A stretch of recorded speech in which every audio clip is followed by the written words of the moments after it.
Hi, my name is Michalina and today I'm going to investigate the phenomenon of Boyat, or in other words, the phenomenon of girls and young women across the Arab Gulf who choose to dress and act like boys.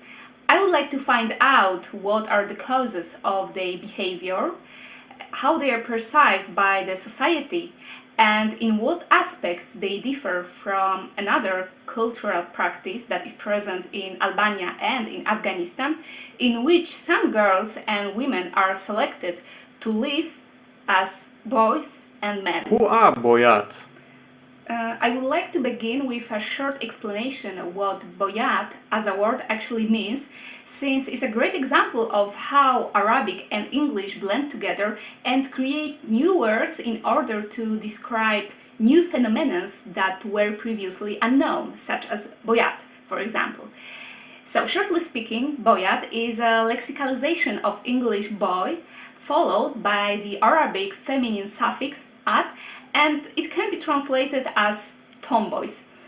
Since the tomboys of the Gulf are pretty active on various social media platforms such as Facebook or Instagram, we can easily find various images depicting girls and young women wearing male shirts, baggy pants, sport shoes, and with their hair cut short, which from my perspective is nothing really shocking.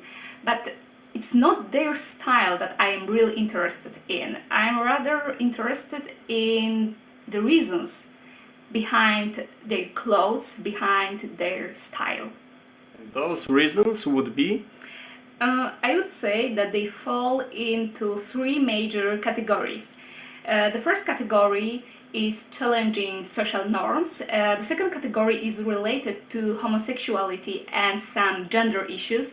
And the third category is about probably some bad personal experience or some kind of a trauma from the past, such as sexual abuse in childhood.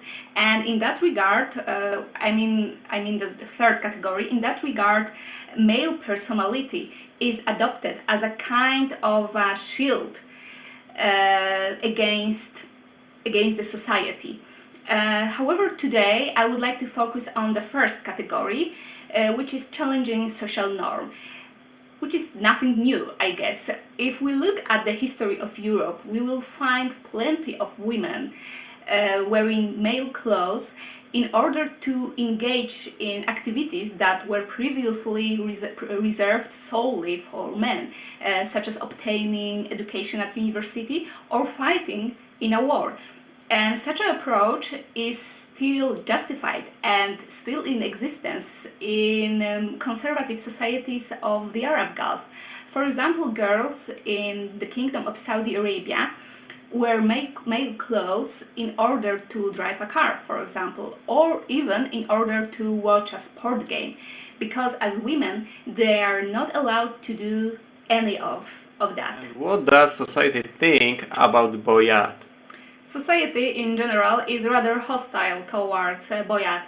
They are perceived as a kind of an anomaly since they act against their fitra, which can be translated as a primordial human nature, and therefore they are also considered to be a problem that has to be solved in one way or another. For example, in 2009, in the United Arab Emirates, the Ministry of Social Affairs launched a special campaign called Afwan and Afatat, which means excuse me, I am a girl, in order to fight a trend of girls cross-dressing as men in the United Arab Emirates. I was quite surprised when I found out that the campaign wasn't widely covered in different Arab media, and I only managed to find a few articles about the Excuse Me, I'm a Girl campaign. For example, there is one article published in a Saudi Arabian newspaper called Al Yawm, in which such issues as lack of parental control or defiance against social norms, traditions, and kind of rebellion against the family are named as major reasons behind the Boyat phenomenon. In other sources, the Western influence is also blamed as the reason behind the Boyat phenomenon. For example, co-educational schools. What's the main difference between Boyat and the other two groups of women you mentioned before? I mean, sworn virgins in Albania and Bachapush in Afghanistan. I guess that the difference is quite simple. The Boyat phenomenon is at best considered to be whimsical, while both sworn virgins in Albania and Bachapush in Afghanistan play a very important social role within their societies.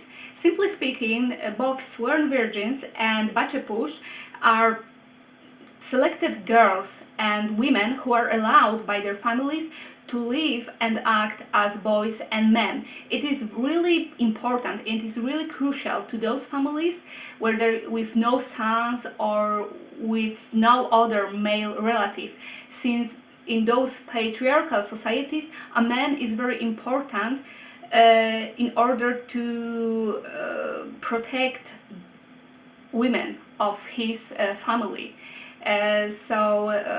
I guess this is the main difference between the Boyat and sworn virgins and Bachapush in Afghanistan, which I guess can be called honorary men within their societies. However, I still believe that the Boyat phenomenon is a part of a greater phenomenon. I mean, the phenomenon of emancipation and individualization of women in conservative societies, for example, in Muslim societies. And therefore, they deserve more research.